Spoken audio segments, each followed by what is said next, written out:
Hello, my friend. The world of magic, filled with legends and ancient tales, is opening its gates once again. Tonight, in the Gryffindor dormitory by the crackling fireplace, I will share another story with my friends. Join us, for the magic is about to come alive. Night had fallen over Diagon Alley, and with it came a hush, the kind that settles when the shops have closed and lanterns burn low in their brackets. Shadows pooled between crooked doorways, and the cobblestones glimmered faintly with the last sheen of rain. Most witches and wizards had already vanished home, cloaks wrapped tightly, windows shuttered.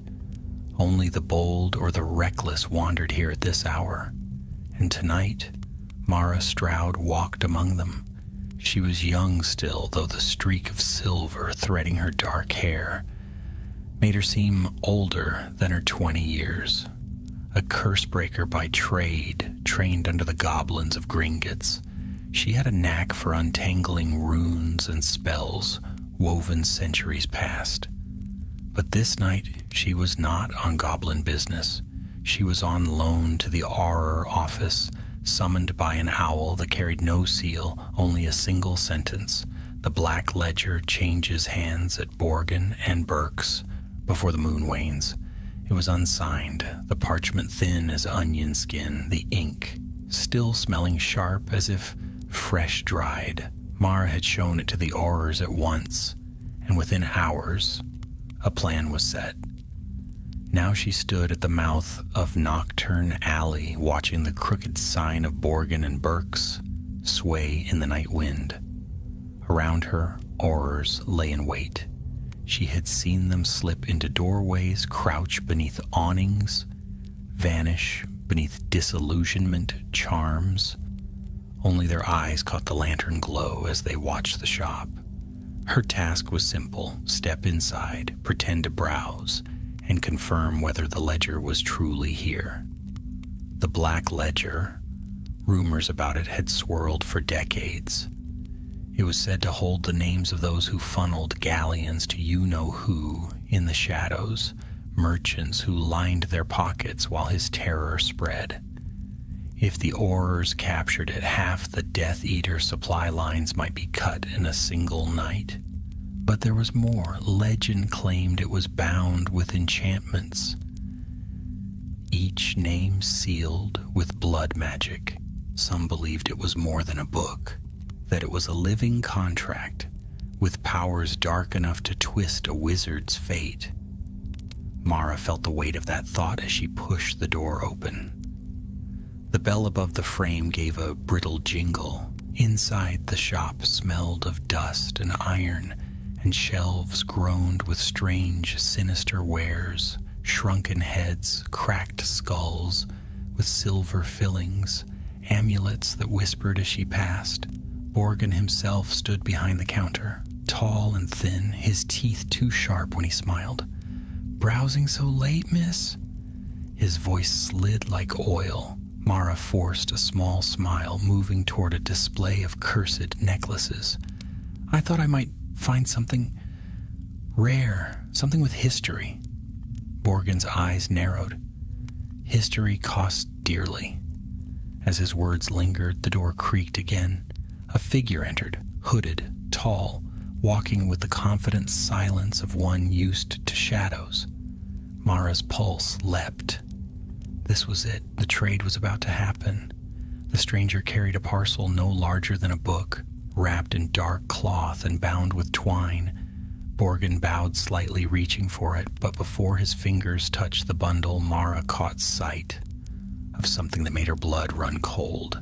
The parcel twitched. Not much, only a ripple through the cloth, as if something within stirred faintly alive or enchanted enough to mimic life. Mara shifted, feigning interest in a cracked opal amulet, but her mind raced. She could almost feel the weight of the Aurors outside, waiting for her signal. The hooded figure muttered something low to Borgin. The words were muffled, but she caught one name whispered like a hiss. Bellatrix. Her heart hammered. This was no ordinary transaction. It was Death Eater business through and through. She slipped her hand into her pocket, brushing the small rune stone the Aurors had given her. A squeeze, and the sting would begin. Arrests, wands raised, shouts in the dark. The black ledger would be seized before it passed hands. Yet even as her fingers closed over the stone, the hooded figure turned slightly, just enough for the lantern light to brush across a pale jawline. A stranger, yet not wholly unfamiliar, his eyes, though shadowed, darted to hers, as if he knew she was no simple customer. And in that instant Mara felt it, the warning prick of intuition that curse breakers lived by. Something was wrong. This was not how the handover was meant to be. She loosened her grip on the rune stone. Wait, just one more heartbeat, one more clue. The parcel twitched again, and this time faint runes glowed through the cloth, blood red and pulsing like a heartbeat. Mara's breath caught. That was no ledger. It was a trap. And before she could cry out, before she could warn the Aurors waiting in the shadows, the runes blazed and swallowed her whole. The world spun. Mara Stroud felt her feet leave the floor, her lungs crushed by invisible pressure. And then she was tumbling through a blur of darkness that tore at her like rushing wind. Portkey. She realized it too late. The parcel was no ledger but a lure. Its runes crafted not merely to transport but to deceive. The sting was undone before it had even begun. Her boots struck hard stone. She staggered, half falling to her knees, breath stolen from her chest. Cold air rushed at her face, thick with salt and damp, and her eyes blinked open to a cavern vast and echoing. Torches hissed in iron brackets, their flames wavering against black, wet rock.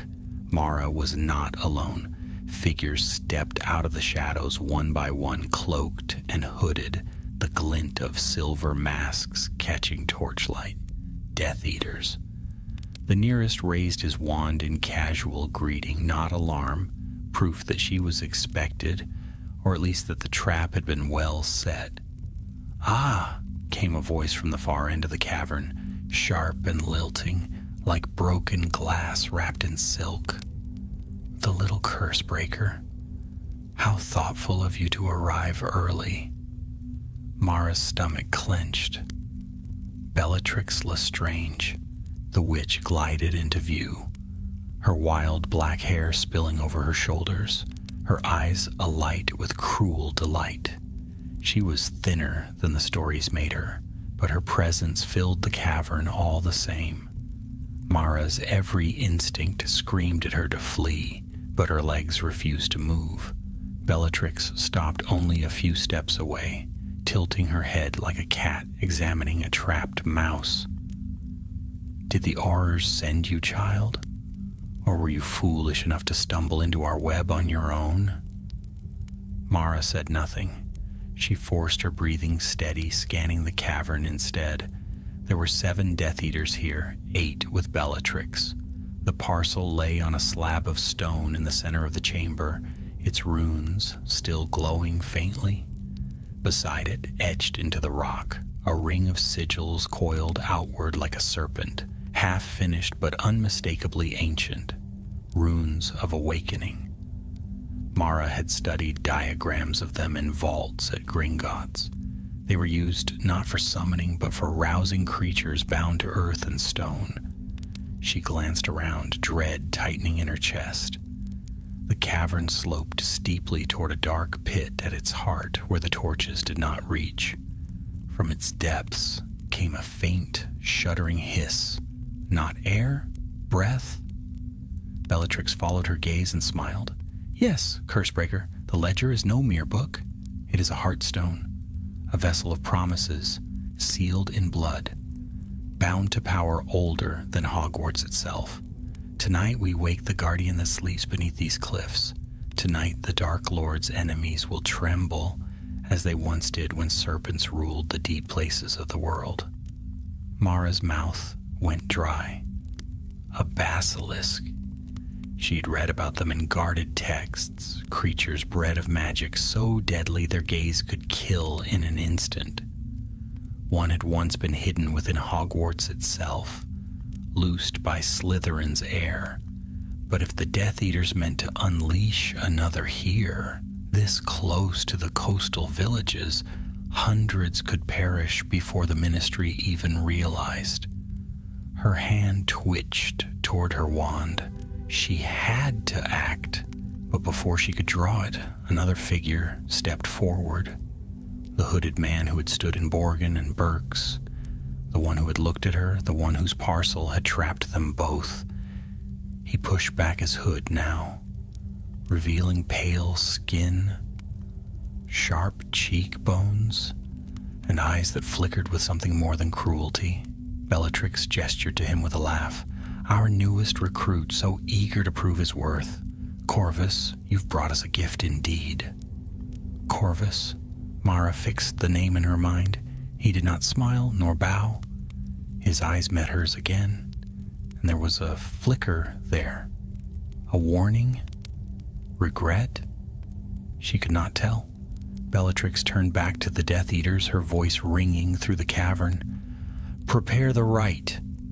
When the Heartstone is placed within the circle, the beast will rise. The Ministry will fall to its knees.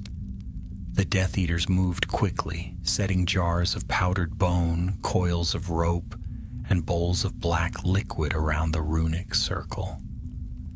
Mara's heart pounded louder with every step they took. She was deep underground, wand half hidden in her sleeve, surrounded on every side, alone. No Aurors would come. They were still waiting outside Borgin and Burke's, watching an empty shop. If she did nothing, the basilisk would wake. If she acted rashly, she would die before she cast her first spell. And then, to her shock, Corvus shifted closer, as if adjusting his cloak, and murmured so low she almost missed it. Not what I signed up for. Her eyes darted to his face, but it remained impassive, as though he had said nothing at all. Could he be turned?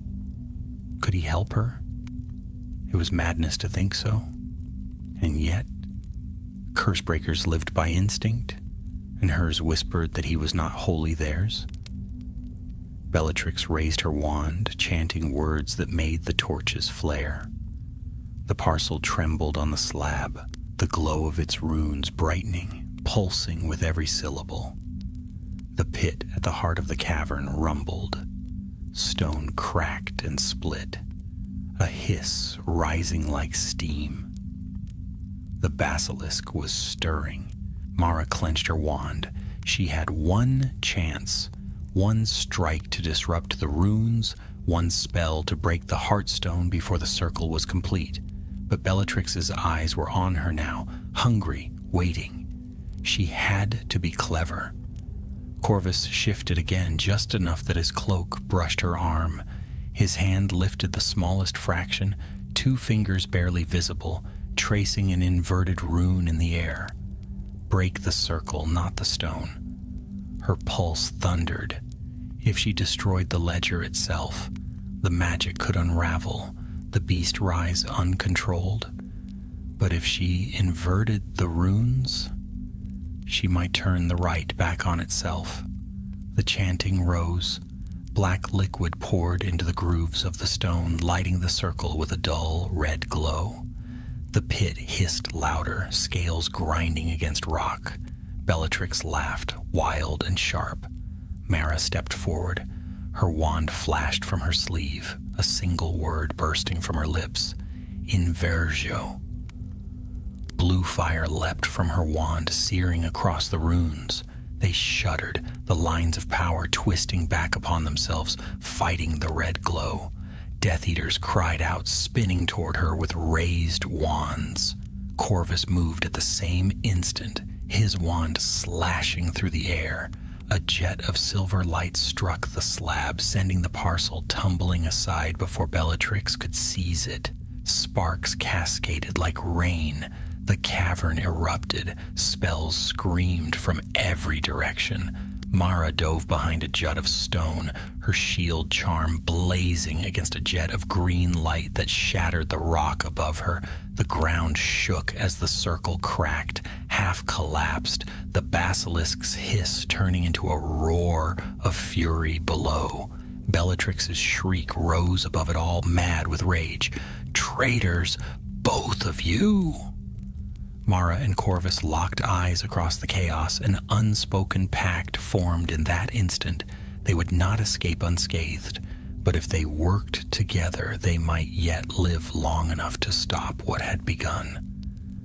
The cavern trembled as though the earth itself sought to throw off the weight of dark magic.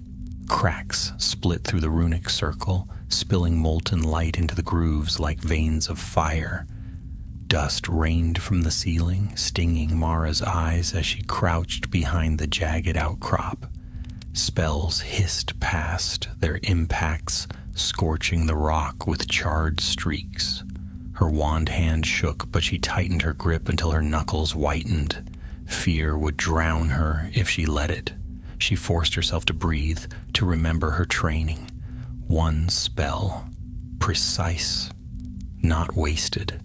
Curse breakers did not duel for glory. They survived by striking where magic was weakest. A Death Eater rounded the outcrop, his mask gleaming in the firelight. "Stupefy," Mara cried, the scarlet bolt slamming into his chest. Before he could raise his wand, he toppled backward into the half-collapsed circle, scattering one of the bone jars with a crash that sent shards flying. The circle wailed as though alive, the glowing runes rippling outward and inward at once. Confused by their own corruption, the pit belched steam. A massive shape shifted far below, scales grinding on stone like the clashing of swords. The basilisk was waking. "Mara!" The voice cut through the chaos. Corvus, wand raised, flung a shield charm to deflect a streak of green light that had been aimed at her back. He ducked low, rolled behind another rock, and fired a retaliatory curse that blasted sparks against the cavern wall. "Break the channels," he shouted, pointing toward the grooves that carried the black liquid between the runes. "The rite won't hold if the flow collapses." Bellatrix's shriek split the air. She strode forward through the smoke, her wand whipping in sharp arcs that sent curses ricocheting like lightning bolts. "Cowards, you think you can undo the Dark Lord's design. You are nothing but worms beneath his heel." Her magic was wild, fierce, too powerful for Mara to challenge head-on. She ducked aside, shielding herself again as Bellatrix's curse turned the stone behind her into a spray of deadly shards. But Corvus was right. The channels of liquid tied the circle together. If she could sever them, the spell would unravel faster than the Death Eaters could repair it. Mara rolled across the floor, raised her wand, and shouted, "Defendo!" The nearest channel split open, the black liquid spilling uselessly across the floor. The glow in that part of the circle faltered, dimming like a dying ember. A Death Eater cried out in alarm. Another rushed to repair it, but Corvus's curse struck him square in the chest, flinging him aside. The cavern bucked again, more violently this time. From the pit rose a sound that made Mara's skin crawl, a hiss so vast and deep it seemed to come from the stone itself. She dared a glance toward the abyss. For a heartbeat she saw them, eyes like burning emeralds, massive, unblinking, rising from the dark. Her blood froze. She averted her gaze at once, her heart hammering. To meet the basilisk's eyes was death. Bellatrix's laughter rang out, manic with triumph. Yes, rise, my beauty, rise and bring ruin upon them all. Not yet, you mad witch, Corvus snarled. His voice cracked through the air with a desperation that betrayed him. He was not calm now, not calculating. He was fighting for his life as much as she was. They moved together without speaking, an instinctive rhythm forged in fire. Mara slashed through another channel, cutting the flow of liquid. Corvus sent a blasting curse that shattered a bowl of black powder before it could be poured into the grooves. Smoke and sparks filled the chamber, but for every victory, 3 more Death Eaters pressed upon them. Curses crisscrossed the air like a storm of fireflies, deadly in their beauty. Mara barely rolled aside in time as a killing curse streaked past. So close she felt the heat of it singe her hair. Her shield charm wavered, failing under the force of a second spell. She staggered back, tripped, and fell hard onto the stone. Her wand nearly slipped from her grasp. A masked Death Eater loomed above her, his wand leveled at her chest. She saw her death in that moment, cold and swift, but a silver bolt struck him in the side, and he collapsed with a strangled cry. Corvus appeared in his place, hand outstretched, his face pale with strain. "Up," he barked, dragging her to her feet. She staggered beside him, gasping, Why are you helping me?" His jaw tightened. "Because I never agreed to unleash a monster. I wanted power, not slaughter." It was a dangerous confession, one that could damn him as easily as it might redeem him. But Mara had no time to doubt. She nodded once, understanding enough. He was with her, at least for now. Bellatrix's fury reached its peak. She hurled curses that shattered stone, her laughter echoing madly. "You cannot stop it. Even if you break the circle, the beast will rise. It will devour you first, and I shall laugh as you scream." Mara's mind raced. If the circle failed entirely, Bellatrix might be right. The basilisk could emerge uncontrolled, tearing through Death Eaters and Aurors alike. She needed not only to break the right, but to redirect it, to drive the serpent away, bind it, anything but unleash it here. Her eyes darted across the cavern. Tracks ran along one wall, the remains of an old mining system, half rusted but intact. Wagons still rested on the rails, filled with rubble. Beyond them, a tunnel sloped downward, perhaps toward the sea. An idea struck, wild and dangerous. She turned to Corvus. "Help me invert the flow. Drive the energy toward the tunnel. If we're lucky, it'll force the basilisk to break through there instead of here." His eyes flicked to the tunnel, then back to her. For a moment he hesitated. Then he gave a sharp nod. "Show me." Together they ran, weaving between curses, their spells striking out in quick succession. Mara carved new runes into the stone with slashes of her wand, channeling the leaking energy toward the track. Corvus mirrored her work, sealing gaps with hasty strokes. The air thickened with crackling magic, the hair on Mara's arms rising as though charged with stormlight. The basilisk roared, the sound shaking dust from the cavern roof. Stone cracked.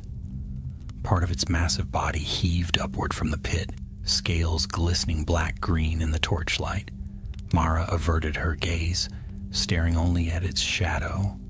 As it writhed against the collapsing circle, Bellatrix's laughter curdled into a scream. "No, you will not steal this from me."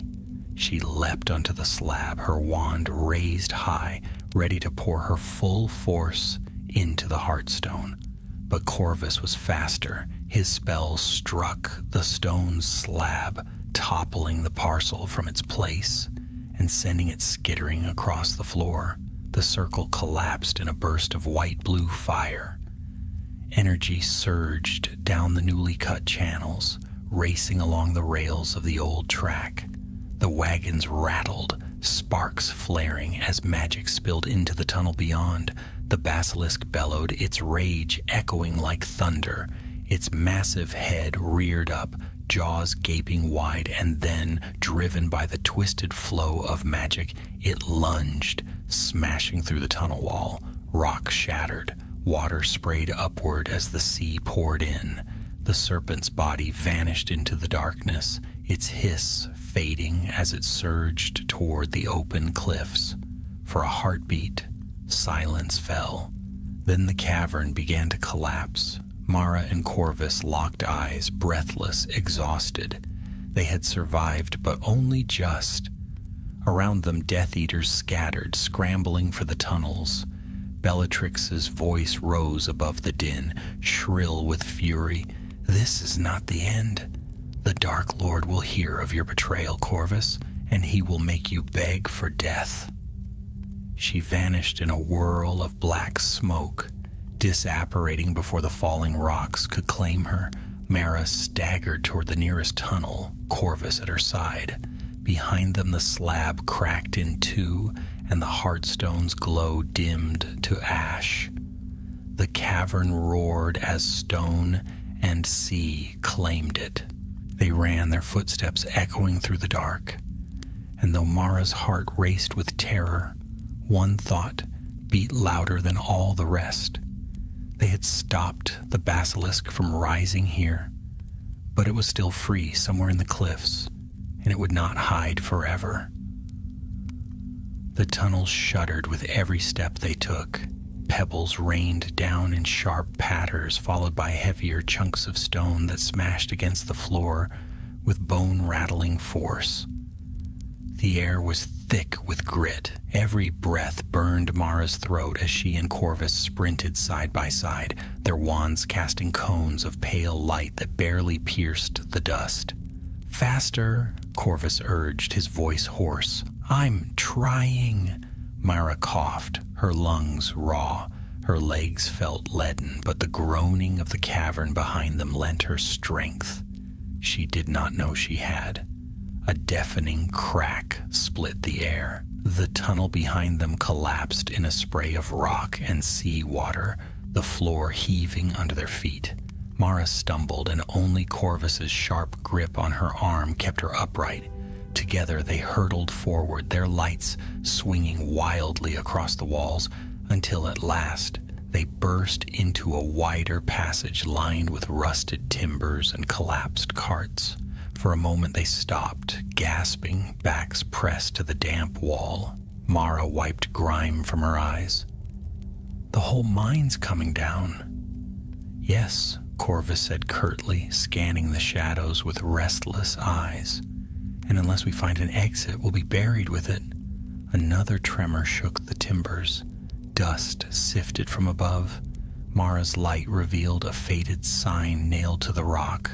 "Loading bay to surface." She pointed, heart leaping. "This way!"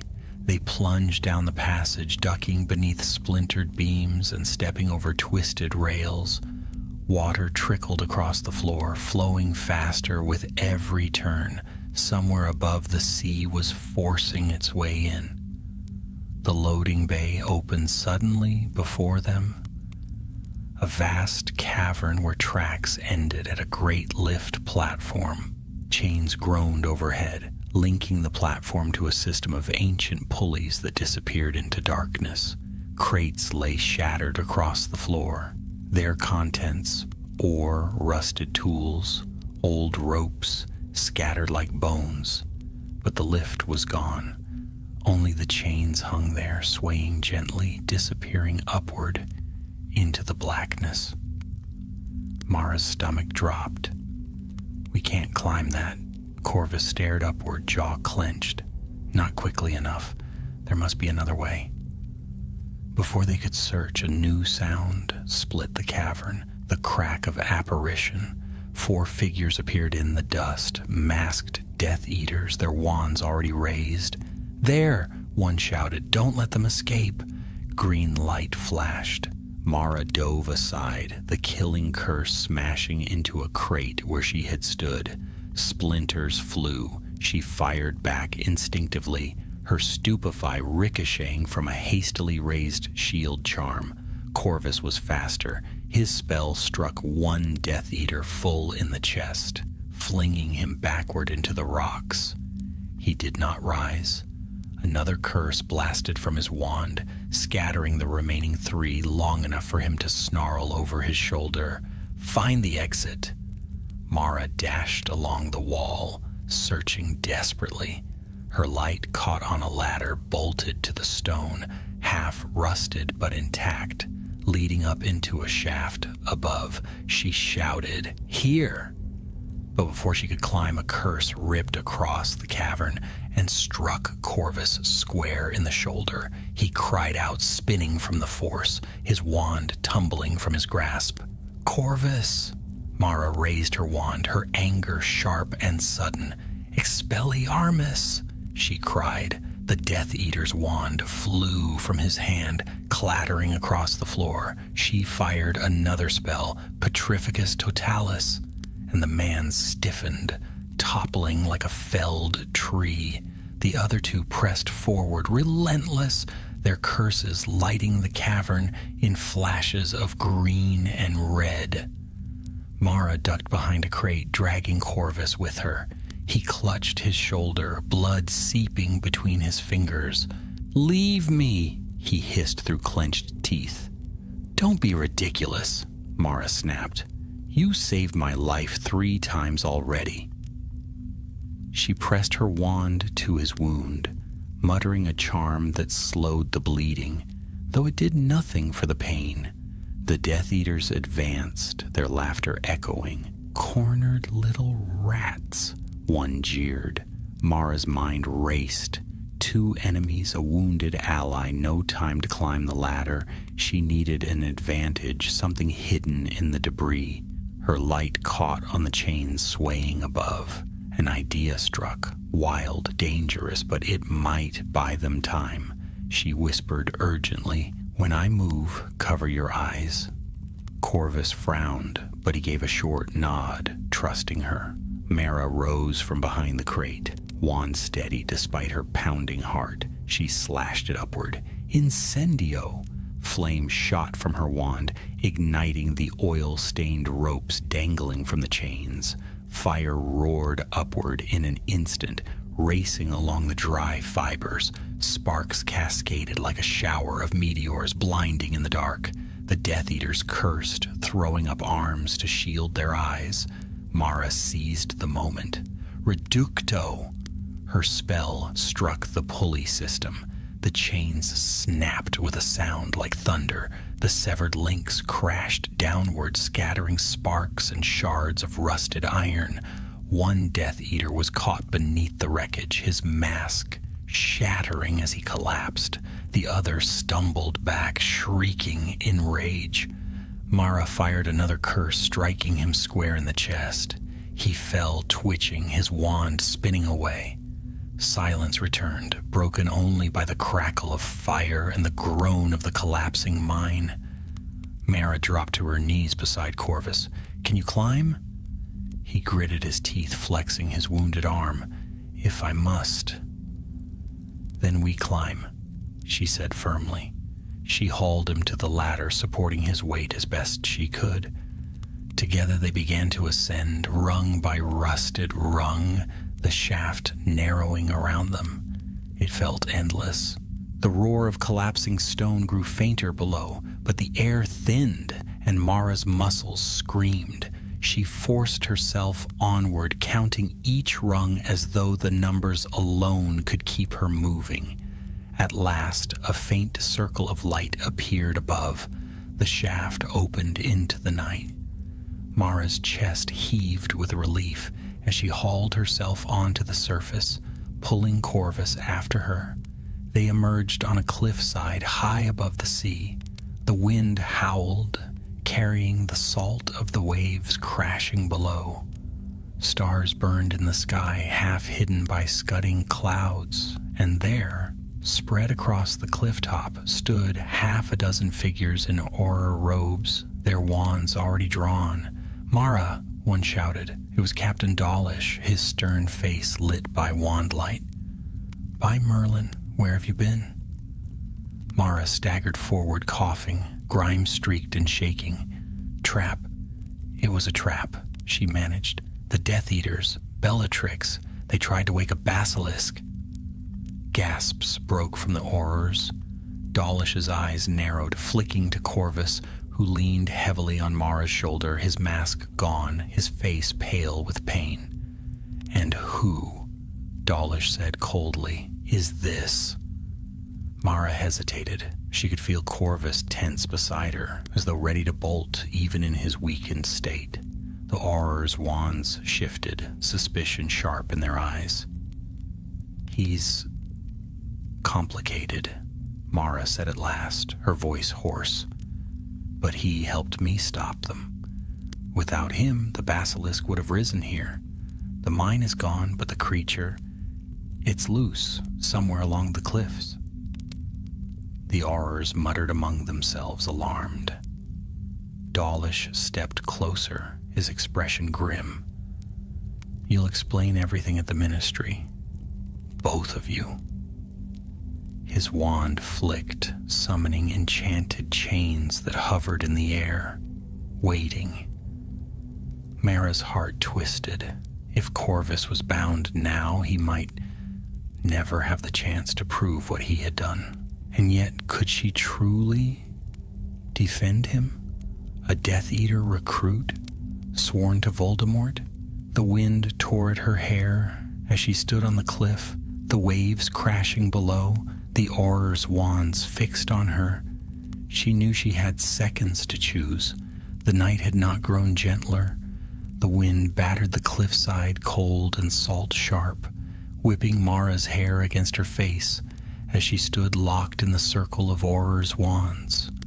Corvus leaned heavily against her shoulder, his breath ragged, blood seeping through his torn robes.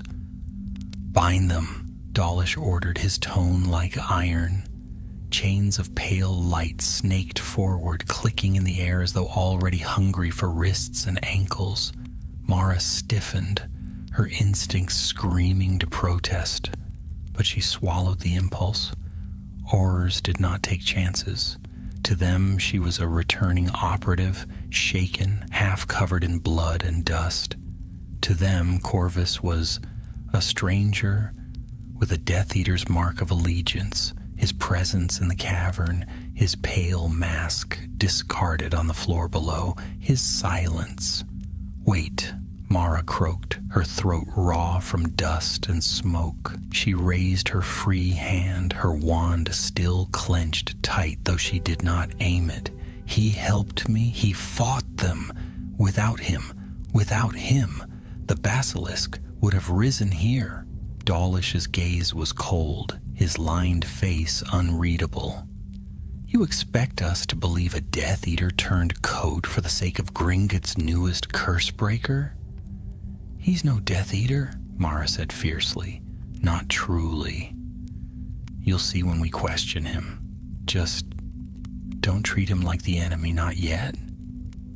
The chains wavered in the air, awaiting the captain's command. The other Aurors shifted uneasily, their faces grim in the wand light. At last, Dawlish lowered his wand by an inch. "Very well, but he is bound, and so are you.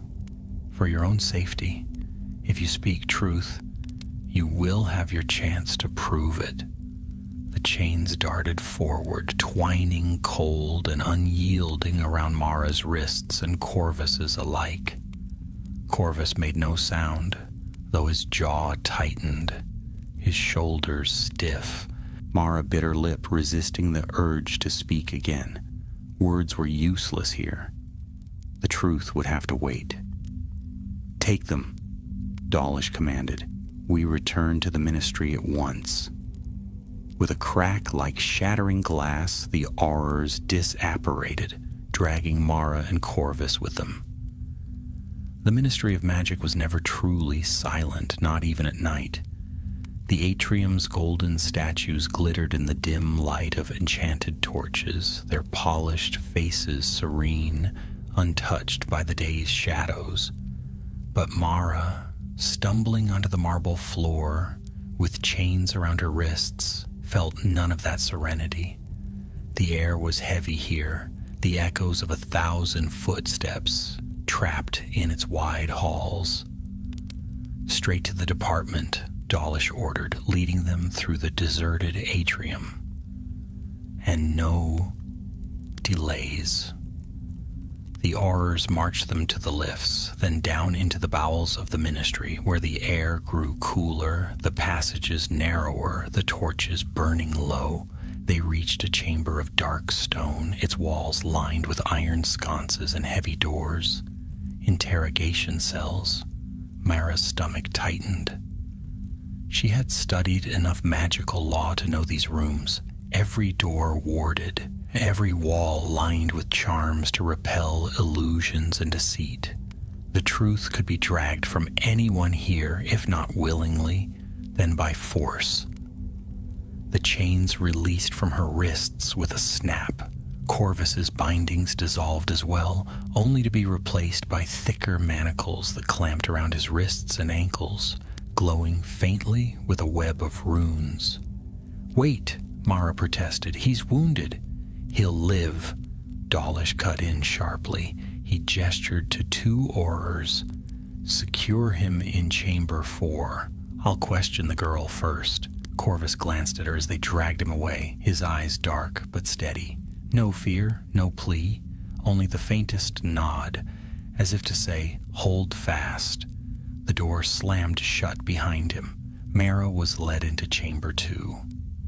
It was a small, circular room with no windows, only a table of black stone and 2 chairs. The door sealed with a heavy thud, and Dawlish sat opposite her, his wand resting on the table between them. "Now," he said, his tone clipped.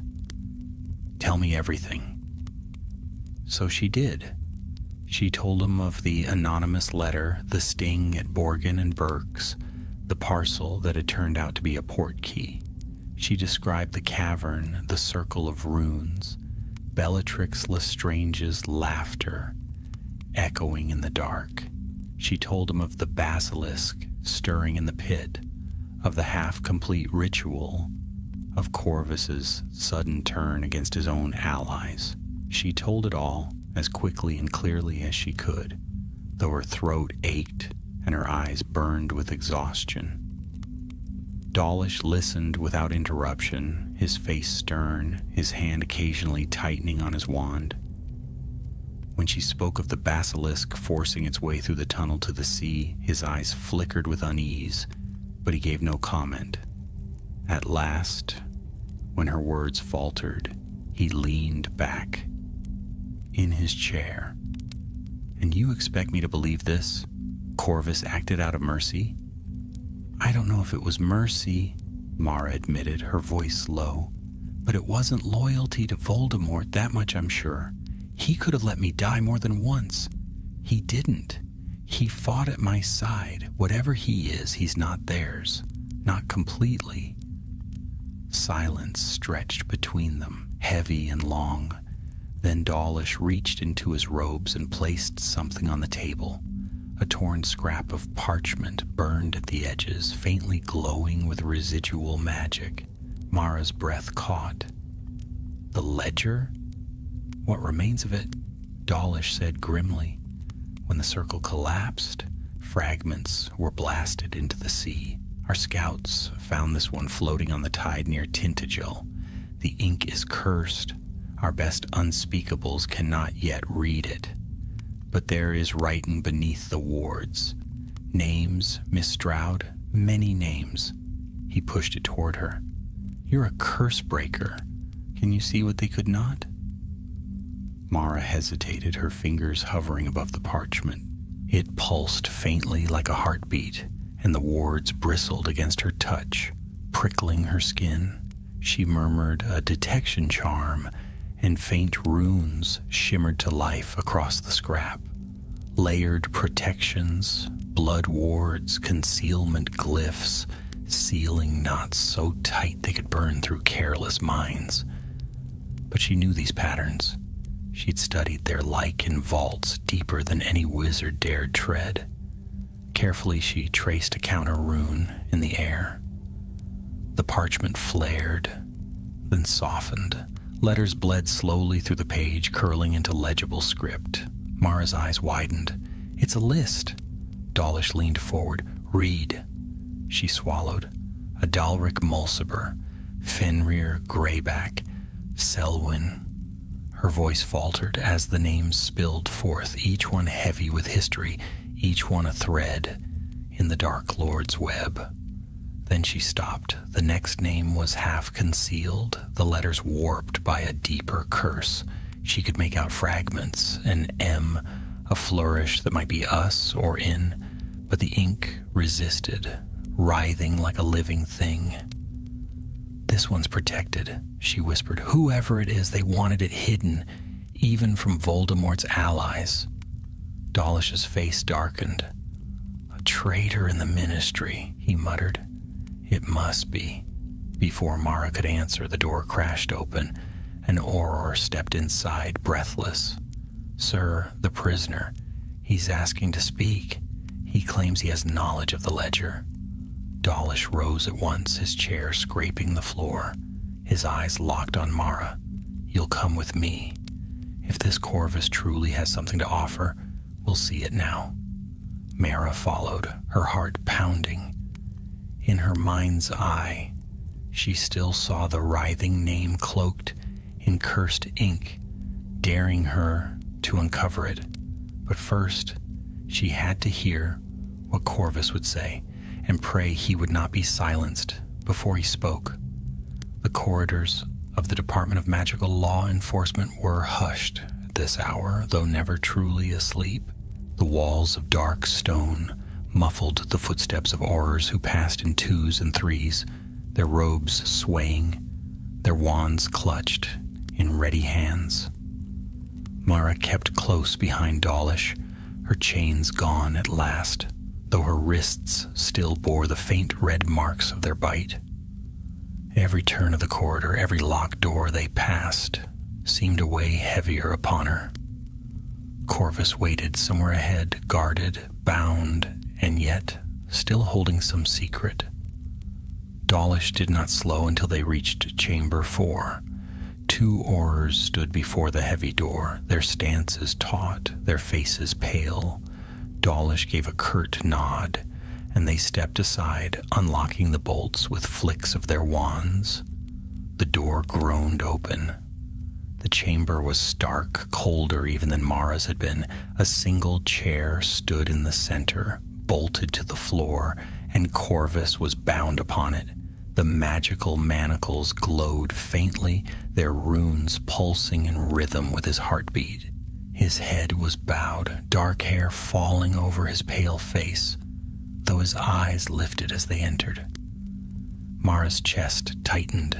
He looked weaker than before, blood soaking his sleeve, shadows beneath his eyes. Yet there was something unyielding in the set of his jaw, as though chains alone could not tame him. Dawlish closed the door with a heavy thud. "You asked to speak. Speak then. But remember, lies will buy you nothing here." Corvus's lips curved faintly, though the expression held no humor. "If I meant to lie, Captain, I'd never have crawled into this nest of horrors alive." Dawlish's wand twitched on the table. "Do not test my patience." Mara could not hold back. "Tell him what you told me," she urged. "You saved us both from Bellatrix. Tell him why."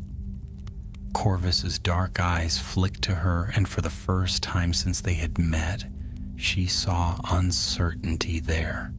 Not fear, but something closer to hesitation, as the words balanced on the edge of his tongue and refused to leap.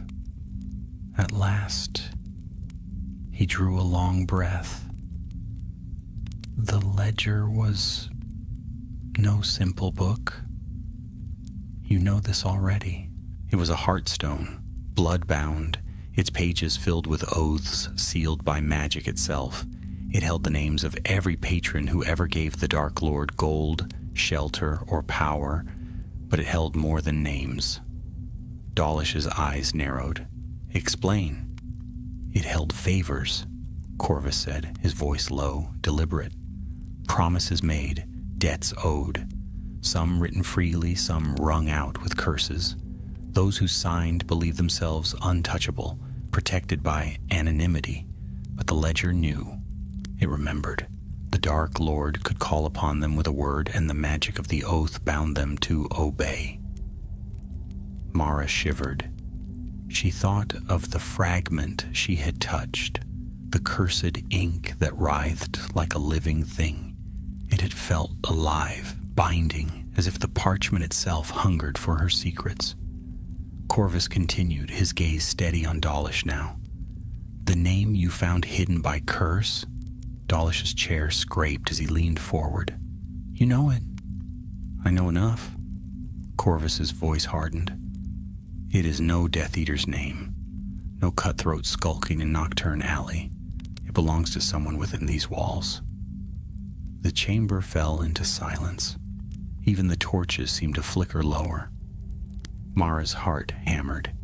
She had suspected as much, but to hear it spoken aloud here in the ministry itself, it was a dangerous truth, one that could unravel trust at its core. Dawlish's voice was sharp. Name them. Corvus shook his head. I cannot, not yet. The curse is layered. Any attempt to speak it plainly will destroy the tongue that dares. I would choke on ash before the name left my lips. You expect me to believe that? Dawlish's wand tapped against the table, sharp as a heartbeat. Convenient excuse for a half-turned Death Eater. Corvus's chains tightened with a sudden pulse of magic biting into his wrists. He grimaced but did not cry out. Test me if you like, he said through clenched teeth. Bring the parchment here. Bid me read the name. You'll see the curse strike me dead before the word is spoken. Mara took a step forward. Captain, he's telling the truth. I felt it myself when I tried to read it. The wards fought me as though they were alive. It would take a dozen curse breakers working in concert to unravel them. Dawlish's glare darted between them, suspicion and calculation warring in his eyes. He turned abruptly to the door and barked, "Fetch the fragment." An orer hurried out. The silence that followed was taut, the only sound the faint clink of Corvus's chains. Mara's thoughts swirled. If the ledger truly bound ministry names to Voldemort's cause, then the rot was deeper than anyone dared admit. How many aurors, how many judges, how many voices in the Wizengamot had sworn loyalty not to justice but to a shadowed master? The auror returned swiftly, carrying the scrap of parchment in a warded glass case. The fragment glowed faintly within, its cursed ink writhing as though it sensed their nearness. Dawlish set the case on the table, his wand tip resting lightly on its surface. Prove it. Corvus's gaze flickered to Mara, then back to the parchment. Slowly he leaned forward, his chains rattling as he strained against them. His lips parted. The sound strangled in his throat, his face twisted with pain, his breath caught, and for a terrible instant Mara thought he truly would choke. A faint smoke curled from the corner of his mouth, acrid and bitter. Mara cried out, "Stop it! You'll kill him!" Dawlish's wand tapped once. The parchment shimmered, and the invisible grip on Corvus's throat released. He fell back against the chair, gasping, his chest heaving. Dawlish's jaw was set like stone. Very well, the curse is real. Corvus's laugh was hoarse, bitter. I told you.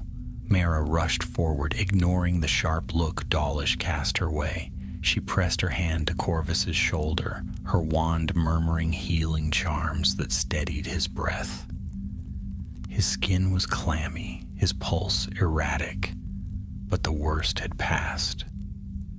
When at last he could speak, his voice was low, ragged. There's a way to break it. The ledger's fragments. Each holds a sliver of the curse. Gather them and you may unravel the binding. Without them, the name remains hidden, and the traitor remains safe. Dawlish frowned. You claim to know where the fragments lie? Corvus met his gaze steadily. I know where two were carried when the cavern collapsed. One swept into the sea caves beneath the cliffs. The other, Bellatrix took it. She will guard it with her life. The chamber darkened at her name as though even the torches recoiled. Mara's skin prickled with unease. Facing Death Eaters in a collapsing mine had been terror enough, but to seek Bellatrix Lestrange in her lair. Dawlish rose. If what you say is true, we must act swiftly, but mark me well, Corvus. If you lead us false, if this is some trick to free yourself, you'll kill me, Corvus finished, his tone flat. I know. Mara looked from one to the other, her heart heavy. She had no proof to offer, no way to bridge the gulf of suspicion yawning wider with every word. All she had was instinct, the same instinct that had told her to wait in Borgin and Berks, that had whispered Corvus's allegiance was not yet sealed. And for now, that instinct told her to trust. Dawlish turned to her. You brought this matter to us, Stroud. If fragments must be recovered, it will fall to you to find them. You know their wards better than any Auror alive. Mara's breath caught.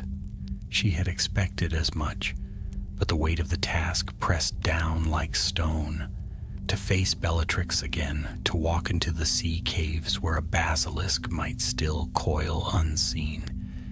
It was more than she had ever been trained for, yet she nodded, her voice steady. Then I'll do it. Dawlish's eyes narrowed. And you will take him with you. Mara blinked. What?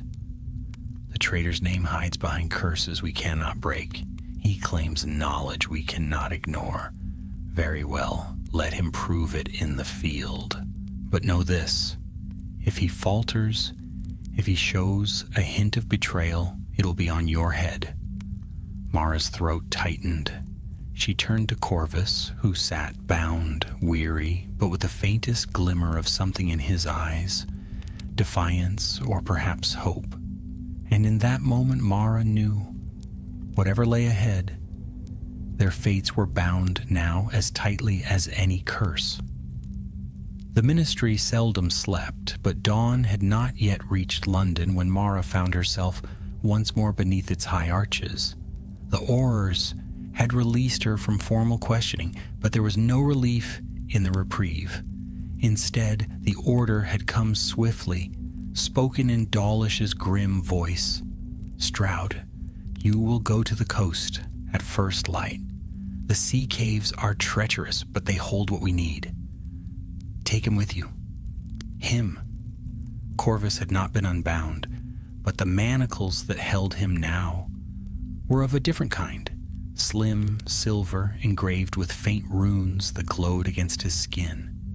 Dawlish had called them conditional bindings.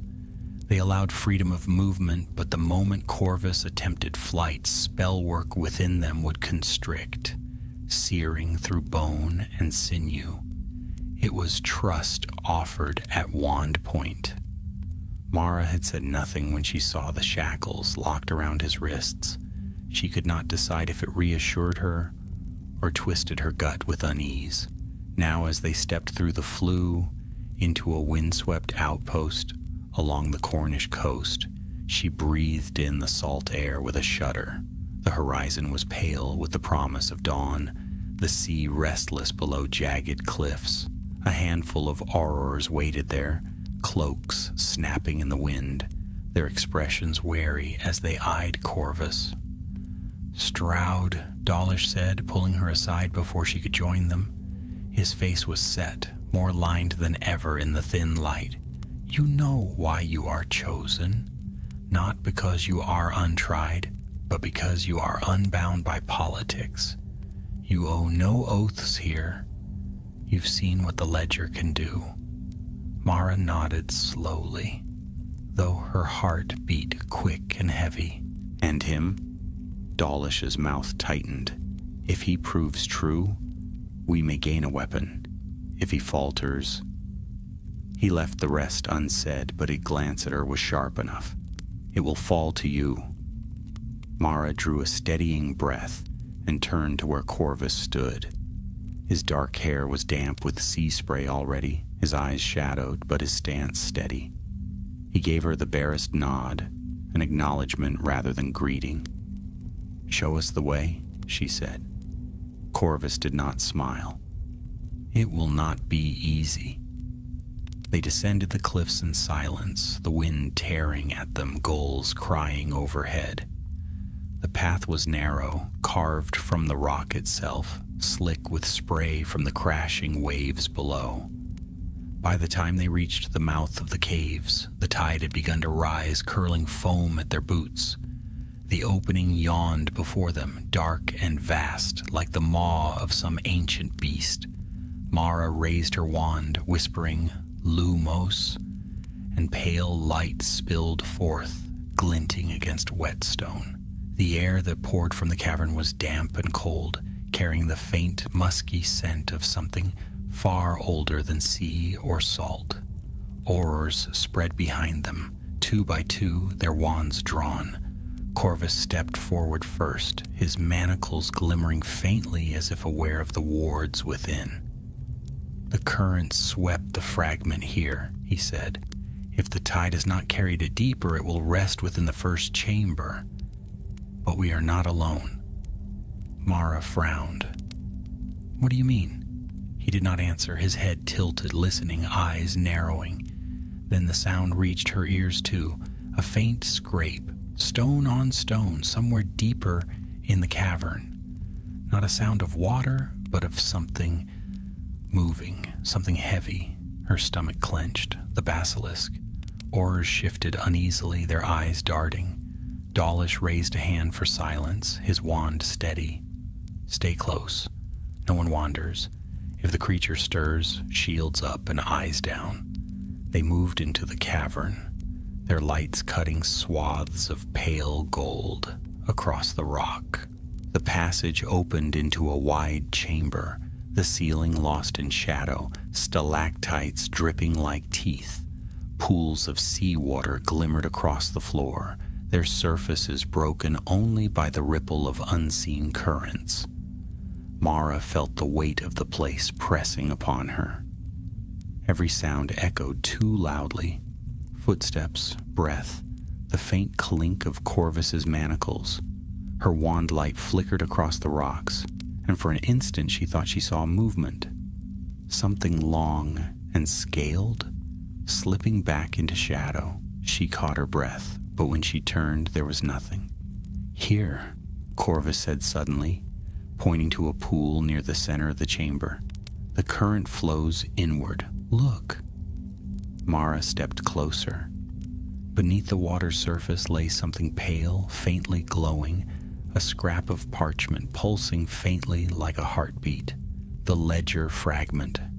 Her relief was short-lived. The water rippled, though no hand touched it. A low hiss rolled through the chamber, vibrating in her bones. The basilisk was near.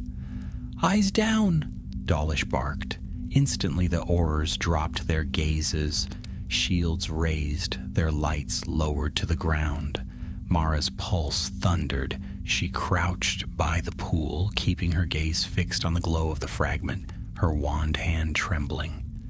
She whispered a charm to draw it forth, and slowly the parchment rose, dripping seawater, trembling as though alive. It hovered before her, pulsing with cursed ink. She reached out, and the hiss rose to a roar. From the shadows of the far wall, a shape slid into view. Enormous, sinuous, scales black-green and glistening, each the size of a shield. The basilisk's body coiled, its head rearing high above the chamber, brushing the stalactites. Mara dared not look up, not beyond its chest and belly, but the sheer weight of it filled the air, pressed against her lungs, made her hands shake. The Aurors did not fire. They knew better. A miscast spell, a wrong movement, and the creature might unleash its gaze, curse their reflections, strike with venom deadlier than any wand. Careful, Corvus murmured, his voice steady, though his body was taut as a drawn bow. It is curious, not yet hunting. Do not give it reason. Mara clutched the dripping parchment, slipping it into a warded pouch at her belt. Her heart pounded so loud she feared the basilisk might hear it. The serpent shifted, its hiss deepening, head lowering as though scenting the air. One Auror shifted his foot. The scrape of boot on stone echoed. The basilisk struck. The chamber erupted in chaos. Aurors shouted, shields flaring, curses slamming against stone as the great serpent lunged. Its body crashed into the ground with a sound like thunder, sending shards of rock flying. Mara fell to her knees, clutching her wand, her eyes fixed firmly on the ground. "Out!" Dawlish roared. "Fall back!" The Aurors scrambled, firing blinding spells to dazzle the serpent without lifting their gazes. Corvus seized Mara's arm, dragging her toward the passage. The basilisk's hiss roared again, deafening, vibrating the very stone. They stumbled through the narrow tunnel, the air thick with dust and the stench of serpent musk. Behind them, the basilisk's body slammed against the walls, the sound of scales grinding on stone like the grinding of the world's teeth. At last they burst into the open air, the dawn breaking in a blaze of red across the sea. The Aurors staggered out one by one, coughing, gasping, their faces pale. Dawlish was last, his robes torn, his expression grim. "We cannot face it in its lair," he said harshly. "Not yet, but we have what we came for." Mara's hand closed around the warded pouch, the parchment pulsing within. One fragment recovered, one step closer to unveiling the name hidden within the ledger. Yet her gaze drifted back to the cave mouth, dark and yawning, where the basilisk hissed still, echoing faintly over the crashing waves.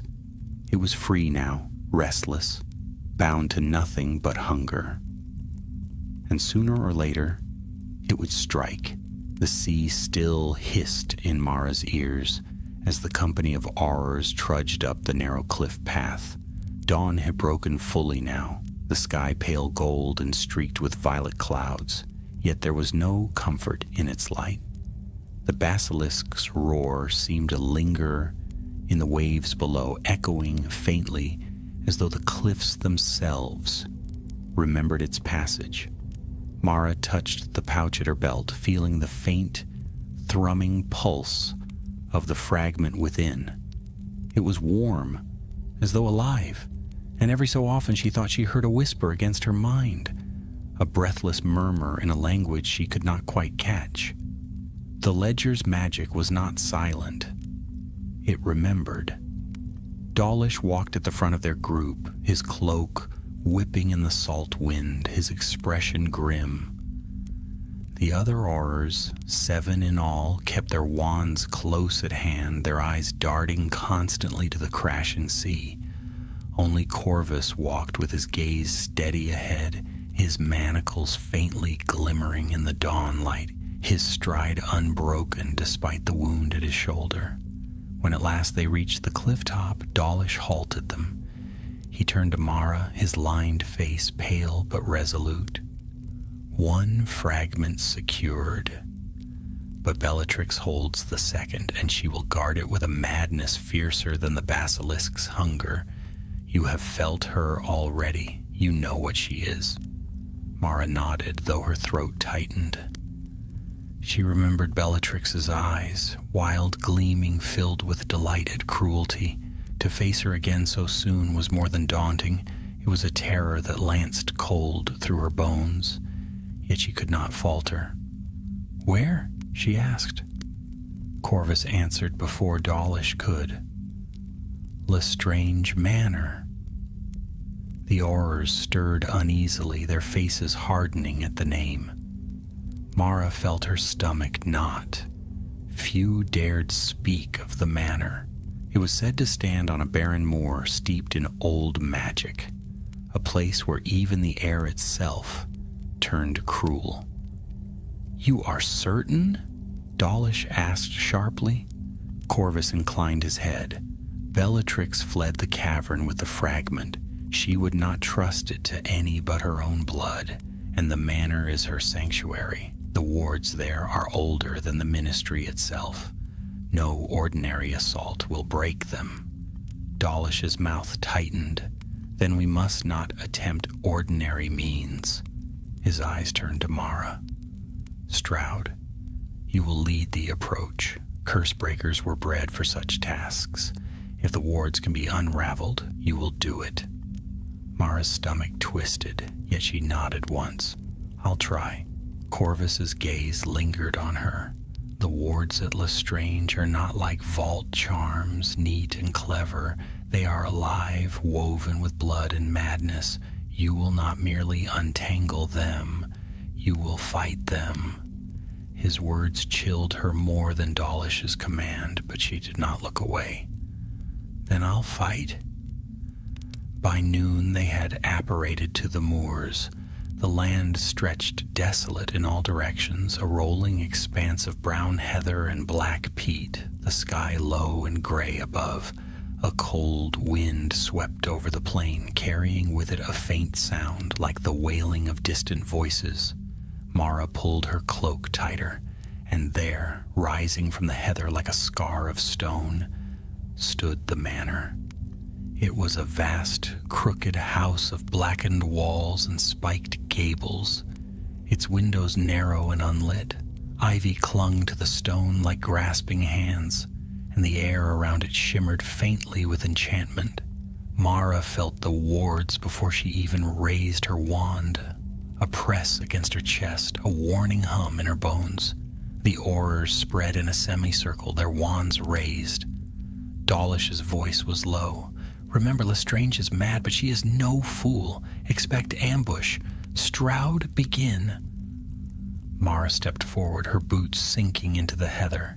She raised her wand, murmuring detection charms. Her voice barely more than breath.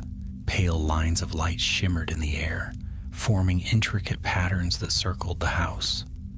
They writhed, twisting like serpents, each knot lashing back when her spell touched them.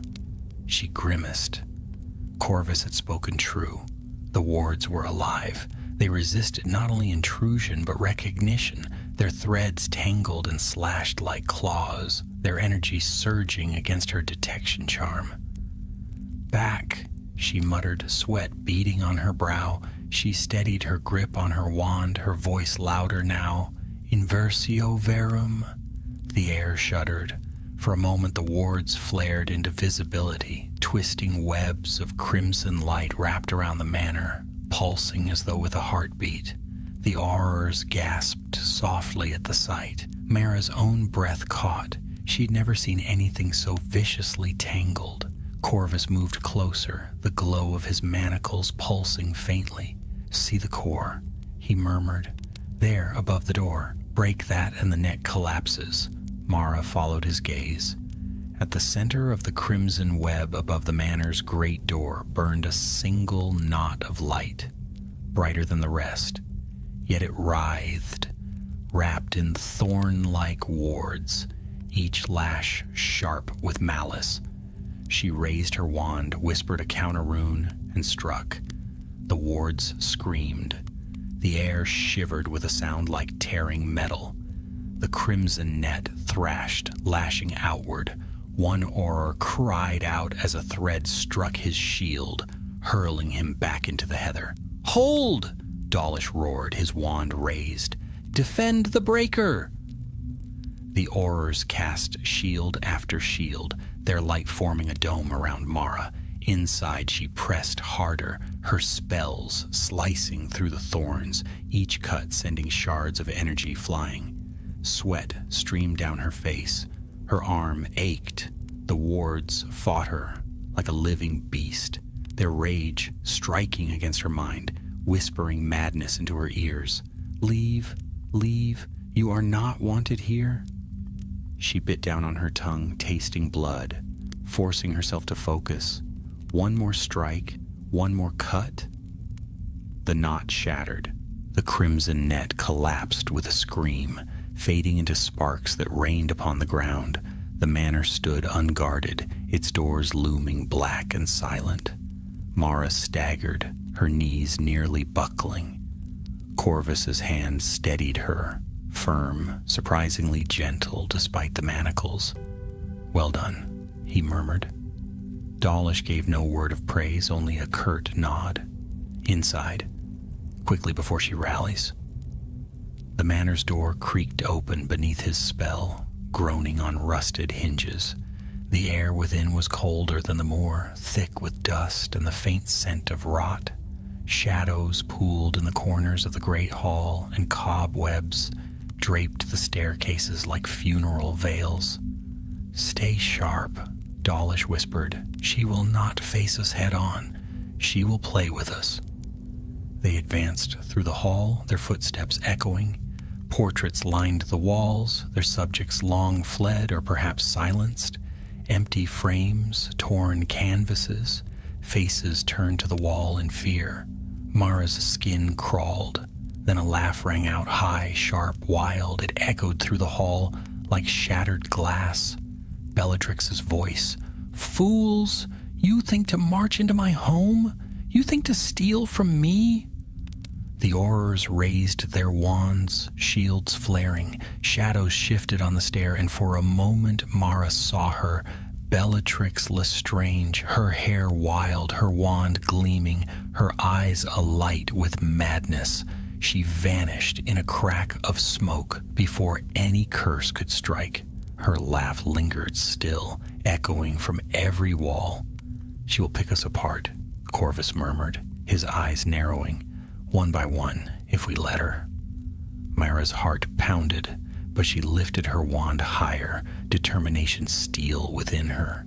They had come for the fragment, and Bellatrix would not keep it, not while she still drew breath. "Then we don't give her the chance," she whispered. "We end it here." The great hall of Lestrange Manor held its breath. The torches that flickered in the sconces burned with a green-tinged flame, casting long shadows that quivered and stretched across the cracked marble floor. Mara stood with her wand raised, her chest heaving as she scanned the gloom. Bellatrix's laughter had ceased, but its echo still clung to the stone like a stain. "Shields high," Dawlish commanded, his voice sharp and low. The Aurors fanned out, forming a defensive ring. Corvus remained close to Mara, his manacles glimmering faintly, his eyes restless as he studied the walls and ceiling. The silence deepened until Mara's own heartbeat sounded loud in her ears. Then the portraits moved. Not portraits of people, for those had long since fled or been destroyed. Instead, the empty frames filled with shapes, shadows without form, twisting and writhing. They slithered from their canvases, dripping like ink, and oozed onto the floor. "Phantasms," Corvus murmured. His voice was taut. "Wards given shape. They feed on fear." The shadows lunged. Aurors raised their wands, spells flaring in bursts of light. Red bolts struck the phantasms, but the creatures merely shuddered, splitting apart into twin shadows that darted forward faster still. shields rippled, resisting the slashing claws of darkness. Mara's breath caught as one shadow swept toward her. She fired a stupefy, useless. The thing blurred around the light and lashed out. She ducked aside, her shoulder scraping the wall. Its claws gouged the stone where she had stood. Not brute force, Corvus snapped. See the core. The what? She gasped, stumbling back as the phantasm surged again. Their hearts. He flicked his wand, his spell a narrow beam of silver light. It struck the phantasm's chest, where a faint ember glowed. The shadow shrieked, unraveling into smoke that drifted upward. Mara's pulse thundered. She steadied her wand, whispered, "Revelio," and the shadow before her flared, its chest glowing faintly. She struck. Expulso. The light burst, and the phantasm screamed into nothingness. All around, the aurors adjusted, their spells tightening, beams of silver and blue aimed at the glowing hearts. The shadows shrieked and dissolved one by one, but their numbers were relentless. For everyone destroyed, another slid from the frames, cackling in voices not their own. And above it all, Bellatrix's laughter rang out again. "Good! Fight them, little aurors. Fight the walls themselves. Every step you take bleeds your strength, and still you will not reach me." Her voice came from nowhere and everywhere, slithering along the rafters, curling down the stairwell. Mara clenched her teeth, striking another phantasm, her chest burning with exertion. The ledger fragment was here. She could feel it, pulsing faintly, like the one she'd recovered from the sea caves. But where? The shadows pressed harder. One auror fell with a cry as claws raked across his arm, tearing through robes and skin. Another stumbled beneath the weight of two phantasms, dragging him down. Dawlish roared, his curse tearing through both, but his face was pale, his breath sharp. "We'll be overrun," Mara gasped. "Then find the fragment," Corvus said fiercely. His wand flickered, destroying another phantasm. "She fuels them. With its power, break the source, and the wards will die." Mara's eyes darted across the hall, searching, searching. The air shimmered faintly near the grand stair, a glimmer like the shimmer of cursed ink flickering in the corner of her eye. Her pulse quickened. "There!" she cried, pointing. Dawlish barked orders at once. "Cover her!" The aurors tightened their circle, firing curse after curse to clear a path. Mara sprinted toward the stair, her wand blazing with light. Phantasms surged, shrieking, but silver bolts from the aurors held them back. Corvus followed close, his chains clinking as he fought beside her, his spells precise, ruthless. At the base of the stair, the shimmer grew clearer. A pedestal of black stone rose from the marble, half hidden by webs of shadow. Upon it lay a fragment of parchment, glowing faintly red, its ink writhing like serpents, the second ledger fragment. But before Mara could seize it, the shadows on the stair exploded outward, and Bellatrix Lestrange stepped forth. Her eyes blazed with mad delight, her hair wild, her wand raised high. She spread her arms as though to welcome them into her madness. "Did you think it would be so easy?" she shrieked. "That you could march into my house and take what is mine?" Her wand slashed. A curse of sickly green fire roared toward Mara. She flung herself aside, the flames scorching the marble where she had stood. The heat seared her cheek, the stench of burning stone filling the air. Corvus fired back at once, his curse striking sparks against Bellatrix's shield. She laughed, her voice sharp as knives. "Traitor, filth! You think yourself clever standing against me. You will beg for death before the end." Her next curse shattered the pedestal, fragments of stone flying. The parchment leapt into the air, hovering between them, pulsing with magic. Bellatrix's wand arced toward it, but Mara shouted, "Actio!" The fragment darted towards her hand. It burned as it touched her palm, searing hot, alive with writhing ink. She cried out, clutching it tight, her pouch ready. Bellatrix screamed, her voice like a banshee's wail. She hurled curse after curse, wild, furious, her laughter gone now, replaced with raw hatred. Mara staggered, shielding desperately, her arms aching, the fragment pulsing like a live coal in her grip. Corvus leapt between them, his shield charm blazing. For an instant it held, Bellatrix's curses shattering against it, his teeth bared in a snarl. "Run!" "No," Mara gasped. "Not without you." The Aurors pressed forward, Dawlish at their head, their spells striking in unison. Bellatrix shrieked as the force drove her back up the stair. Shadows writhed to shield her, phantasms clawing from every frame, but the Auror's light was fierce now, cutting them down with precision. "Mara, go!" Dawlish barked. "Seal the fragment!" Her heart pounded. She forced the parchment into the warded pouch, snapping the runes shut. The burning eased at once, the fragments thrumming muffled but not silenced. Relief swept through her, sharp and quick. 2 fragments now, 2 pieces of the ledger recovered. Bellatrix's scream tore through the hall, wild with fury. "You think you have won? You think you can stop the Dark Lord's will? This is but the beginning." With a final crack of smoke, she vanished, disapparating into shadow. The phantasms withered, their forms dissolving into nothing. The hall fell silent but for the harsh breathing of the Aurors.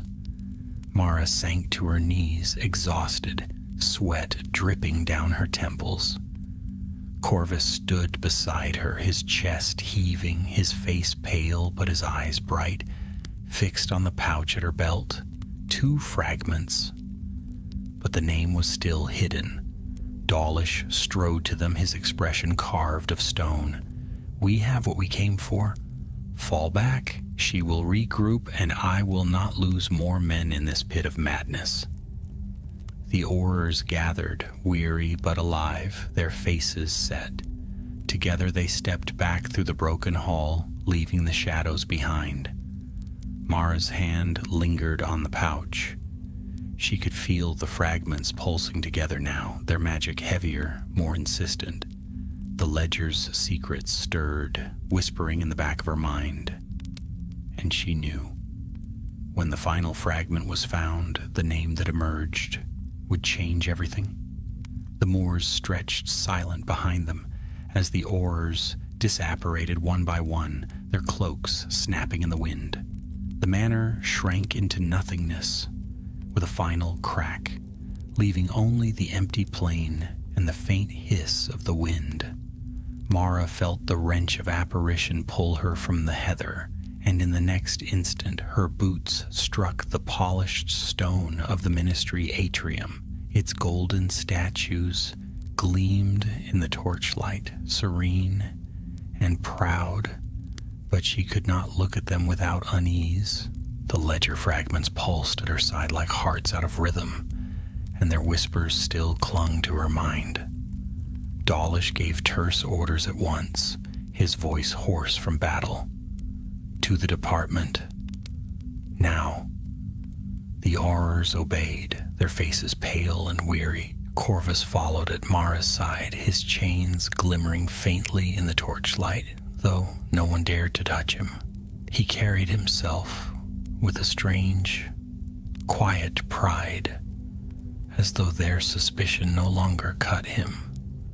Mara wondered if it was courage or resignation, or something darker still. They descended into the ministry's lower halls, the air growing cooler with each level. At last they entered a chamber deep within the Department of Mysteries, a place Mara had never seen before. Its walls were lined with shelves of crystal orbs and bound scrolls, each humming faintly with ancient words.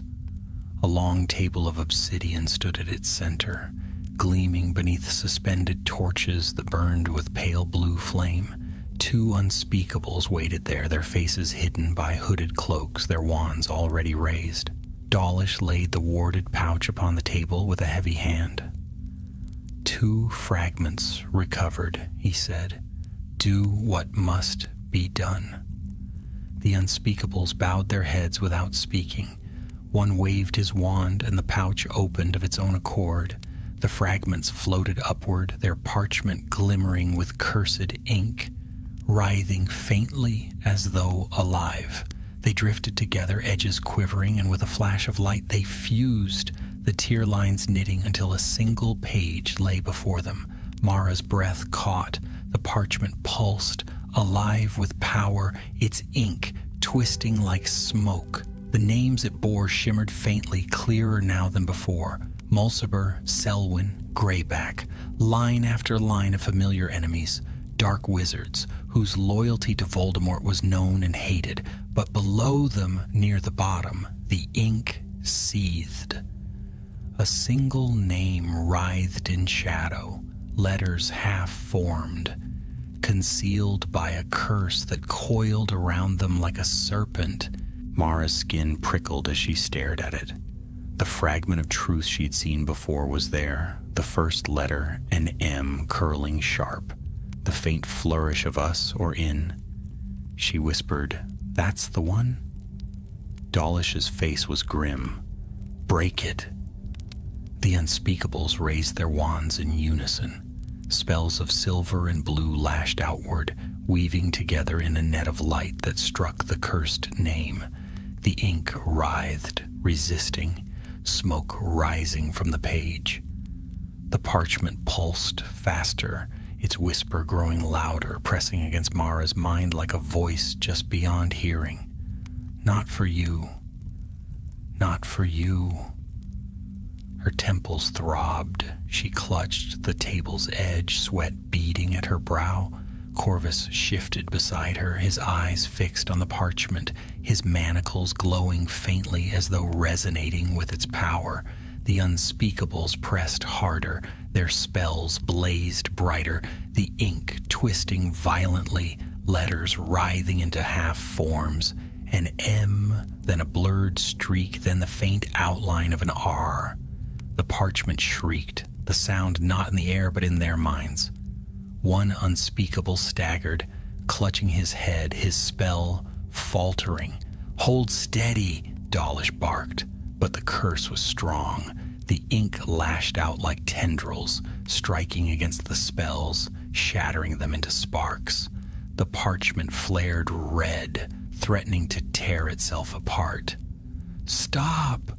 Mara cried. She thrust her wand forward, weaving a counter pattern in the air. The runes she drew glowed gold, intersecting the unspeakable's silver lines, balancing them. Her curse breakers training guided her hand where their force battered she unraveled. She sliced at the bindings, untangling knots rather than tearing them. The parchment's shriek lessened. The ink slowed its thrashing, though it still writhed, still resisted. Mara pressed harder, her hand shaking, her breath coming fast. Then she felt another presence beside hers. Corvus. His chains glimmered as his wand traced his own lines, precise and sharp. Together their spells wove tighter, silver and gold joining, unraveling the curse thread by thread. For a heartbeat, the ink yielded. Letters flickered into clarity. Us. Then the parchment flared violently, releasing a shockwave that threw Mara back from the table.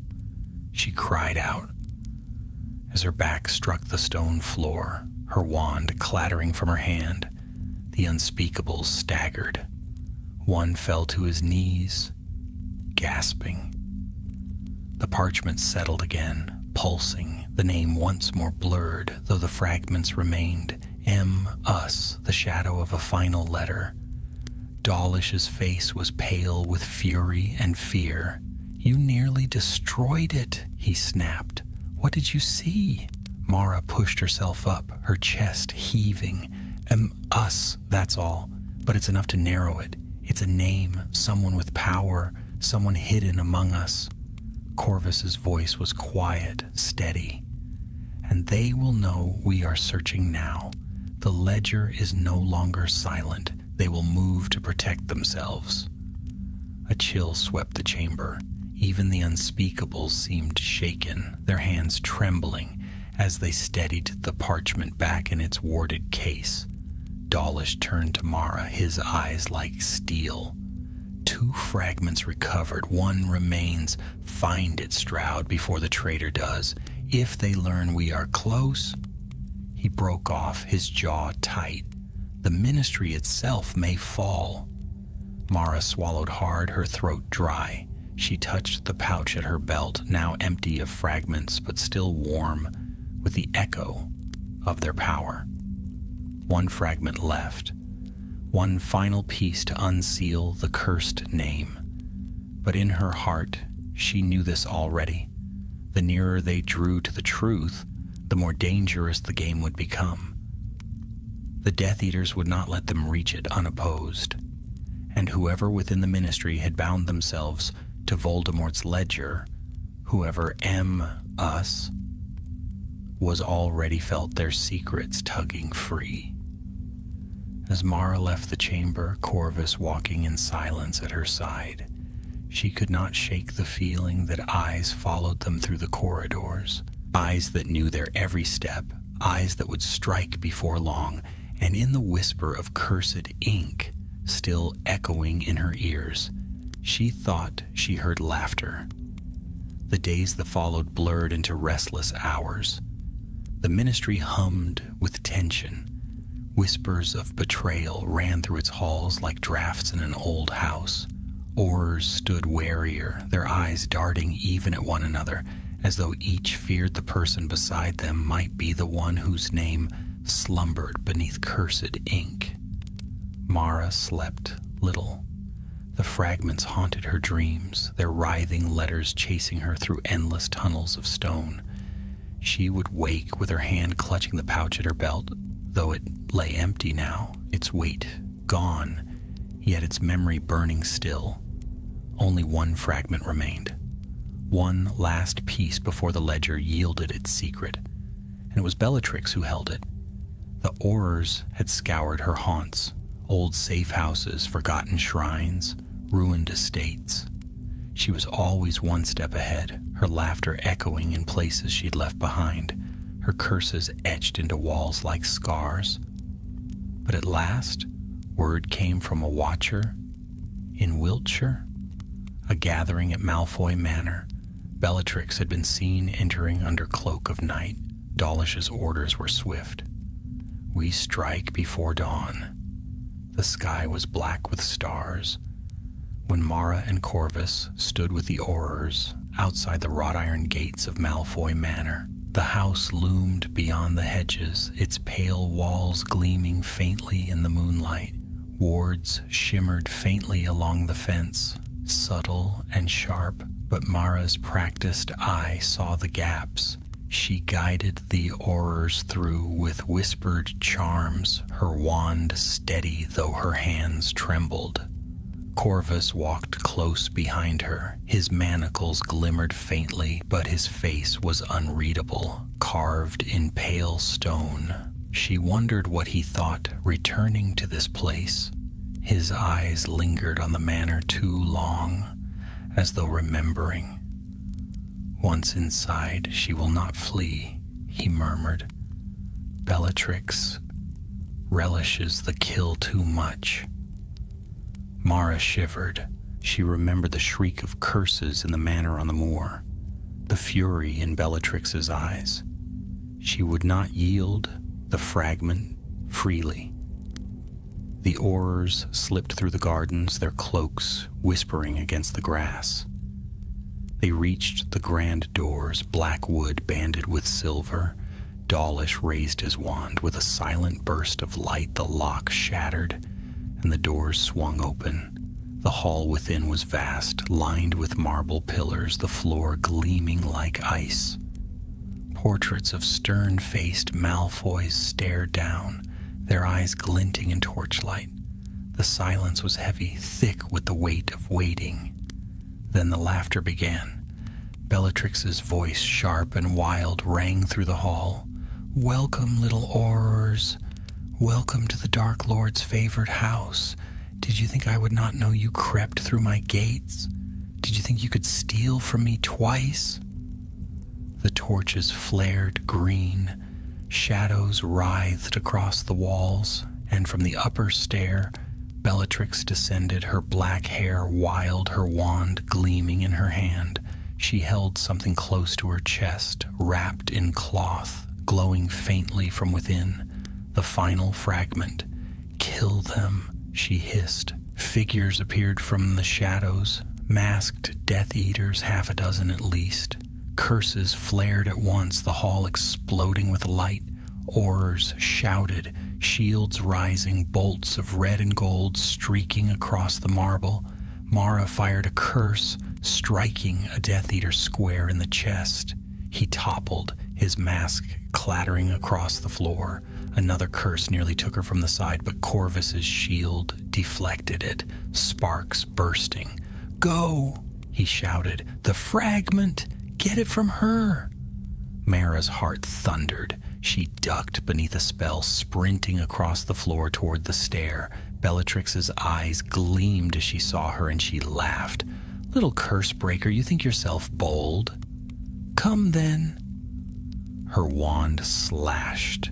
A jet of green light streaked toward Mara. She flung herself aside, the curse blazing past, grazing her arm with heat. Pain seared through her, but she forced herself onward up the steps. The cloth in Bellatrix's hand glowed brighter. The parchment pulsed within, its cursed ink writhing as though alive. Mara's eyes locked on it. The last piece. Their wands clashed. Mara's shield flared against a streak of violet fire that scorched the marble. Bellatrix's laughter rose, sharp and gleeful. "You are nothing. Do you hear me? Nothing but a pawn for men greater than you." "I don't serve them," Mara spat. "And neither will this." She lunged, her wand flashing. "Expelliarmus!" The spell struck true. Bellatrix's wand flew from her grasp, clattering against the floor. For a heartbeat, shock flickered in her wild eyes. Mara seized the moment, tearing the cloth from her hands. The parchment burned against her palm, alive with cursed ink. She shoved it into her pouch, snapping the wards shut. The fragments fused at once. Light flared from the pouch, so bright it seared her eyes. She staggered, clutching it, the force of the magic pressing against her chest. The ledger's voice screamed in her mind, 1,000 whispers at once. Bellatrix shrieked, her face twisted with fury. "No, it is mine, mine!" She hurled herself at Mara, her hands clawing, but Dawlish's curse struck her squarely, hurling her across the hall. She vanished into smoke, disapparating with a final scream. Silence fell. The Death Eaters, still standing, fled, their masks vanishing into shadow. The Aurors pressed forward, their faces pale, their wands raised. Mara sank to her knees, the pouch glowing at her side. The fragments pulsed as one now, the ledger nearly whole, the cursed name writhed within, straining against the wards. She dared a glance, and the ink shimmered into clarity. The name burned before her eyes. Murus Travers, a name she knew, a name that chilled her blood. Travers was no shadow in Nocturne Alley. He was no fugitive. He was a senior official in the Department of Magical Law Enforcement, a man who stood at Dawlish's very side, who commanded Aurors, who shaped policy. A traitor, bound to Voldemort's ledger. Mara's voice trembled as she spoke. Travers! It's Travers! The Aurors gasped. Dawlish's face hardened, fury twisting his features. I knew there was rot, but I did not know it was this deep. Corvus's voice was quiet, grim. He will know you have named him. He will strike before you can. The hall was silent, heavy with the weight of revelation. Mara clutched the pouch tighter, her breath quick and shallow. They had won the fragments. They had unveiled the traitor. But the danger was not ended. It was only begun. In the days that followed, Travers vanished from the ministry. Warrants were issued, raids launched, but he was always a step ahead, warned by secrets only he knew. The Aurors whispered that he had joined Voldemort openly now, no longer bound by shadows. But the ledger was theirs. Its pages would serve as both weapon and shield, exposing names and debts, unmasking the Dark Lord's hidden hand. Mara sat in her chamber one night, the ledger before her, its cursed ink now bound by her wards. Corvus stood at the window, his chains still glimmering faintly. He had not fled, though he might have tried. He watched the night sky as though it held his fate. You saved me more times than I can count, Mara said softly. His dark eyes turned to her. Perhaps I only saved myself. She smiled faintly, weary but steady. Perhaps. But you chose to stand with me. That is enough. The ledger pulsed, its secrets heavy still. The war was not ended. Voldemort's shadow still spread across Britain, yet a blow had been struck, a mask torn away. And in that moment, Mara knew.